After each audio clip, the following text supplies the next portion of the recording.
विधान परिषदेसाठी भाजपच्या 11 उमेदवारांची यादी जाहीर। पक्षश्रेष्ठींकडे 48 नावांची दिली होती यादी।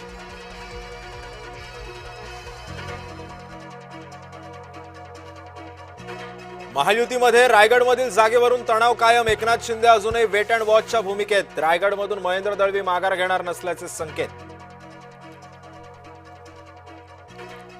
महायुतीमध्ये नाशिक विधान परिषदेची जागा शिवसेनेकडे। नाशिकच्या जागेवरून महायुतीमध्ये होती जोरदार रस्सीखेच।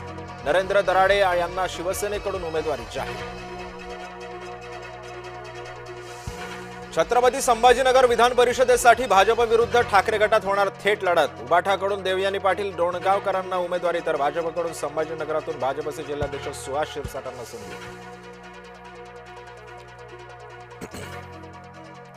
विधान परिषदेचा अर्ज भरण्यासाठी उरले अवघे काही तास। उमेदवारीचा अर्ज दाखल करण्यासाठी आजचा शेवटचा दिवस। चक्क खासदाराच्याच घरी चोरी। खासदार संदीपान भुमरेंच्या घरी चोरट्यानं बंगल्यात शिरून पळवला मोबाईल। 19 किलोच्या व्यावसायिक गॅस सिलेंडरच्या किमती वाढल्या। व्यावसायिक सिलेंडरच्या दरामध्ये 42 रुपयांची वाढ तर 5 किलोचा सिलेंडरही 11 रुपयांनी वाढला।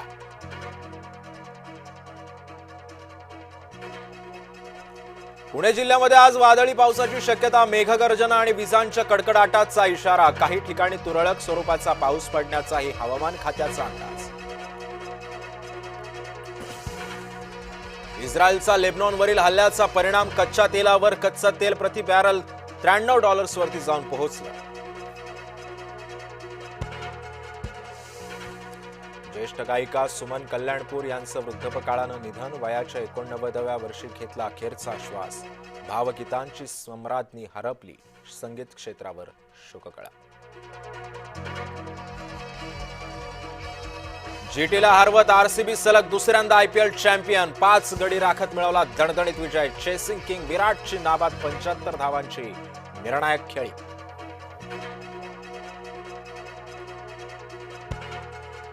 विजयानंतर रात्रभर आरसीबीच्या खेळाडूंचं सेलिब्रेशन। आरसीबीच्या खेळाडूंकडून हॉटेलमध्ये एकच जल्लोष। विराटचा डान्स तर पाटीदारनं वाजवला ढोल। माही रोहितच्या पंक्तीत आता पाटीदारचाही समावेश। आयपीएलचं विजेतेपद सलग दुसऱ्यांदा जिंकणारा तिसरा कर्णधार बनला रजत पाटीदार।